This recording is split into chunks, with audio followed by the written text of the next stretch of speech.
Floating offshore wind turbines are our ticket to capturing wind energy far out at sea, where the ocean is too deep for traditional wind turbines that are fixed to the seabed. But there's a challenge. These turbines are installed on giant floating steel substructures, which are hit by waves and wind every single day in their operational lives. And over their 20-year lifetime, these forces can lead to tiny cracks in welded joints, so-called fatigue cracks. And that's where my research comes in. I'm working on better ways to predict exactly how long these welded joints will last, helping us avoid any unwelcome surprises and keeping these turbines spinning for as long as possible. I look at this problem using 3 different approaches.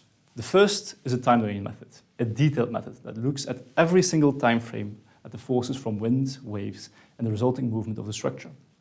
And while this gives us very accurate results, it's quite slow and takes a lot of computing power. Second is a frequency domain method. In this method, we zoom out. We find the tendencies and patterns that are hidden within the data.